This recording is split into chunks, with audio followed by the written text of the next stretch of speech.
righty. Drink your coffee. That's good. Get fired up for Yes. the episode. We're back after a little break. Jordan was in New York for a mastermind. That's pretty intense Yes. stuff. Yes. So Yes. we Good time. we missed a week, but he had a lot of fun, and we're back with a bunch of good ideas. So just so you know, former Fatties Fitness Podcast. I'm Mitch Calvert, MitchCalvert.com. This is Jordan Poggle, JordanPoggle.com. Yeah. Yes, sir. JordanPagelFitness.com. Yep. Fitness.com. There you go. Yes. And we're both fitness guys, obviously fitness trainers who lost a bunch of weight, and that's kind of what sparked our journeys initially. So we're going to talk about how to prevent weight rebounds today. I guess just some tips for the guys that are looking to lose a lot of weight and not have it, rebound like the Biggest Loser contestants have had issues with that as of recent news. But you had some things to take care of before we start the episode, I believe you said. What's new with you? Yeah. Well, we had just got we're gonna be on iTunes here now finally. Yes. Got working on some brand new stuff going to be coming out here in the next couple weeks. I know we talked about a few episodes ago about hormones and that kind of stuff. So I actually got a big article I'm putting together for Ask Men on testosterone and low testosterone and the effects of that. And maybe once that comes out, we can talk about that more on an episode. But definitely going to be of interest, I think, to a lot of guys out there, because it's something that it's a big thing, and it's a lot more low testosterone is a lot more prevalent than a lot of people think. So it affects a lot of people, and definitely something that a lot of guys out there are going to want to check out. So. When do you know, is that dropping in July at some point, or?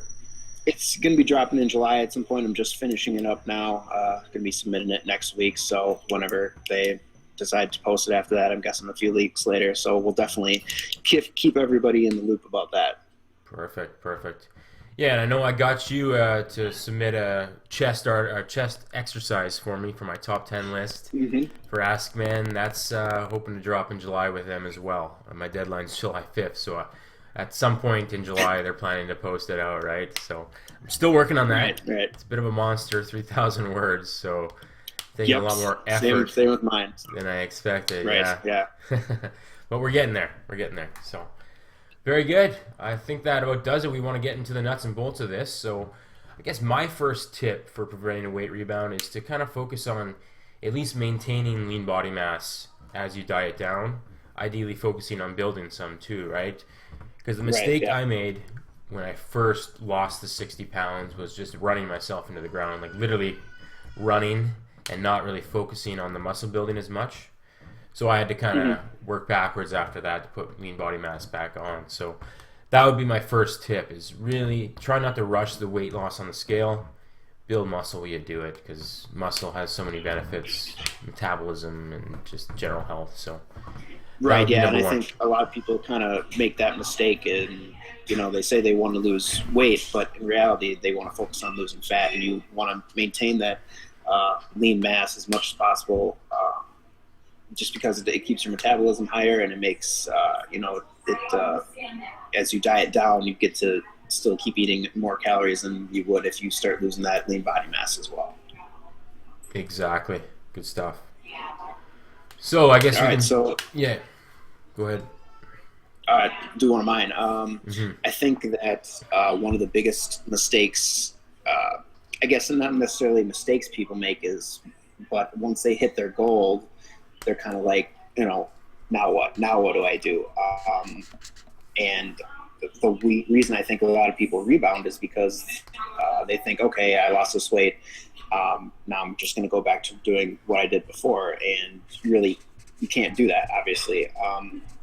It's you want to think of it as not necessarily that you're on a diet, and once you hit your goal, you're off a diet. You want to focus more on making lifestyle changes that are things that you can continue to do after you reach your goal. Because if you just go back to doing what you did before, then obviously the results are going to be like what you had before, and you're going to regain all, if not more, of the weight that you lost. Yeah, that's a really good point, and that's really a mindset shift too, right? To not just be focused on this end goal, but to make it a sustainable change, a healthy change, a good change. It's just it takes Right. kind of Yeah. getting your head wrapped around that, right? Right. Exactly. All right, so my next one is just a lot of people complain that there's desserts and stuff at work. I don't pack a lunch, and then we go for lunch at work, and the calories add up, right? So the biggest tip I have for people in that situation is to prepare ahead, and it's pretty simple. I mean, you can cook up your carb choice for the week. Like a pot of rice can last you 3-4 days, right? So just setting aside an Right. hour or two on a Sunday to kind of pre-cook some foods that you can at least somewhat enjoy, and then season them as you like as you go. So bagged lunch. If you go to an office Yeah. job, a bagged lunch is huge because then you're less likely to reach for those donuts in the break room, right? So Right. I think it's a really simple tip, but it's a pretty important one for a lot of people that tend to neglect the eating part of things, and that's so important. For sure. For sure. Guess my next one would be that a lot of people when they want to lose weight and they want to lose weight now, but really, and studies have shown and backed this up that slow and steady weight loss is much better for maintenance than rapid.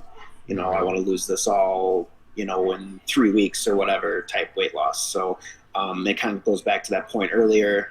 We were talking about that. If you want to maintain that lean muscle mass, you're going to have to temper your expectations on weight loss and focus on losing the weight slow and steady. I always like to tell my clients, for the average person, about 1 to 2 pounds per week is about the most amount of fat you can expect to lose without starting to tap into that lean muscle mass. If you have more fat to lose, obviously it's going to be higher.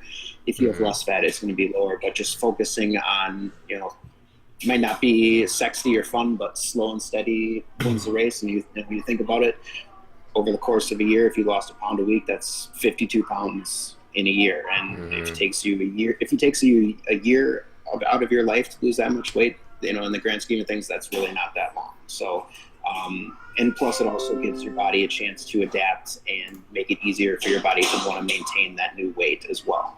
Right. So yeah, slow and steady wins the race, as they say.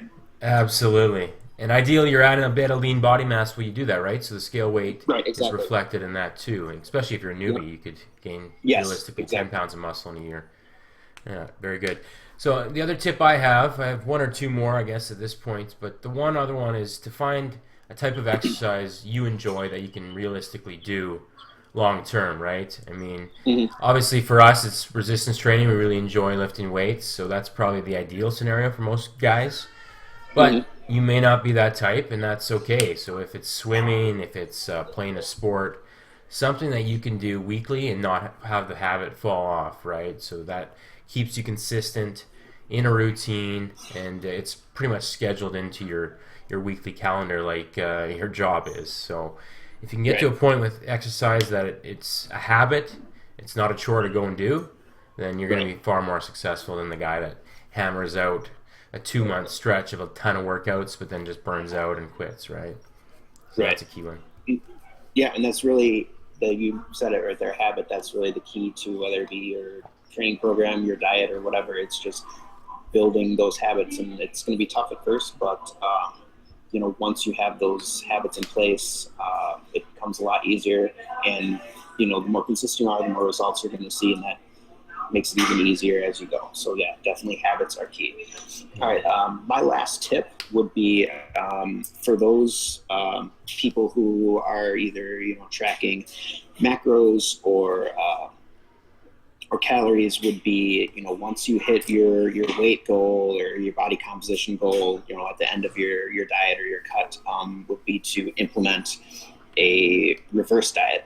And for people who aren't aware of what reverse diet is, it's basically exactly what it sounds like. It's instead of cutting calories out to lose weight, you are going to slowly and incrementally increase your calories in order to build back up your metabolic rate and allow yourself to eat more calories without